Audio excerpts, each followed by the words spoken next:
छत्तीसगढ़ के पुण्य धराधाम से मैं डॉक्टर माधुरी दर्शना मुदिता विशेष कक्षा में आप सभी के सामने उपस्थित हूँ। मेरा सादर नमस्कार स्वीकार कीजिए। आइए मैं विशेष कक्षा पर सममात्रिक छंद सिंधु छंद के ऊपर मैं चर्चा कर रही हूँ और उस चर्चा के दरमियान मैं सारे उनके लेखन के विधि कैसे हैं और हम लेखन कैसे करें, किस वर्ग से सिंधु छंद आता है, सारी बातों पर मैं चर्चा कर रही हूँ। सिंधु छंद एक सममात्रिक छंद है और जिस वर्ग से सिंधु छंद आता है वह है त्रैलोक। अगर हम सिंधु छंद का और प्रस्तार करते हैं तो उस पर हमें प्राप्त होगा 17,711 प्रकार के छंद। सिंधु छंद मात्रा अगर हम देखते हैं उसका तो 21 मात्रा का सिंधु छंद होता है। अब हम उनके मापनी के ऊपर जाते हैं तो मापनी देखें 1 2 2 2 1 2 2 2 1 2 2 2। याद रखिए पदांत हमेशा दो गुरु होगा और इसमें एक विशेष बात और है जिस पर आपको ध्यान देना जरूरी है और वो विशेष बात है पहली, 8वीं और 15वीं जो मात्रा है वो लघु अनिवार्य रूप से रहेगा, अनिवार्य रूप से रहेगा। वो आप वहां पर दो नहीं लिख सकते। वो मात्रा जैसे मापनी है ना 1 2 2 2 1 2 2 2 1 2 2 2, इसी आधार पर आप लेखन करेंगे। क्रमागत आप 2 पंक्तियों पर समतुकांत रखें, ज्यादा अच्छा लगता है। 2 पंक्तियों पर समतुकांत रखेंगे। आइए मैं बिलास छंद महालय के संस्थापक डॉक्टर रामनाथ साहू ननकी गुरुवर के लेखन जिन्होंने लिखा है इस छंद पर वो आप सभी के सामने प्रस्तुत कर रही हूँ, सुनिएगा।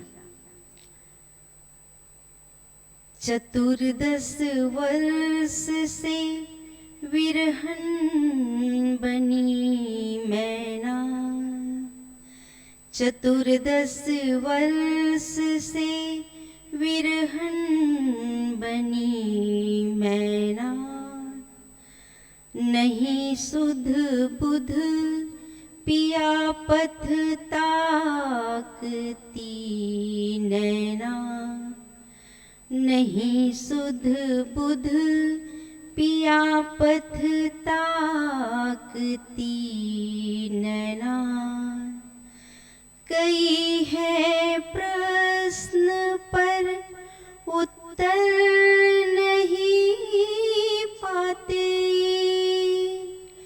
कई है प्रश्न पर उत्तर नहीं पाते,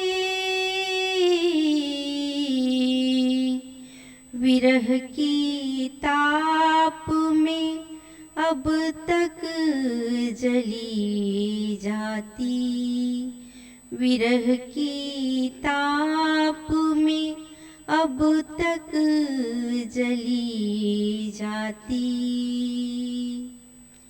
गए हैं ज्येष्ठ रघुवर संग है सीता,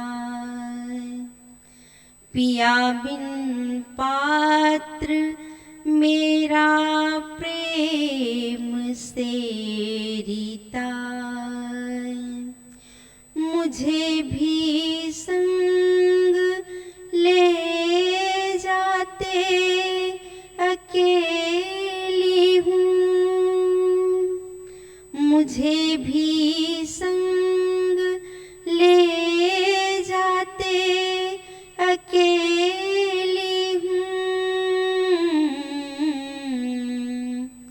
सियासी मैं वही दुल्हन नवेली हूँ, सियासी मैं वही दुल्हन नवेली हूँ,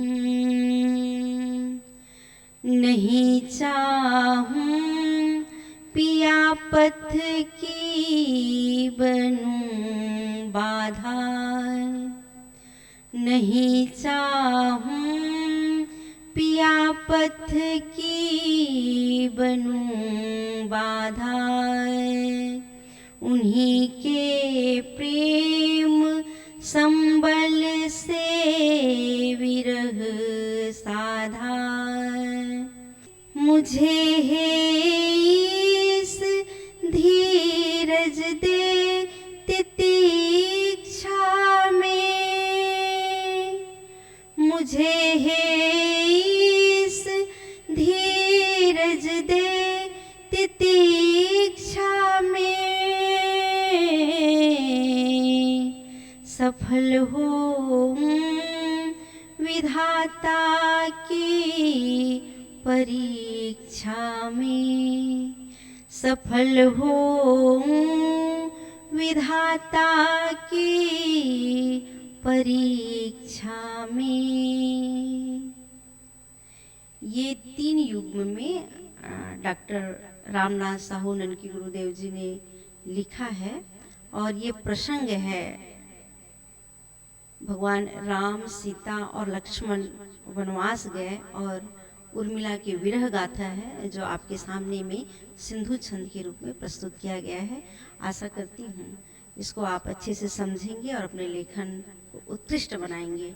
इन्हीं भावों के साथ में आपको सादर नमस्कार।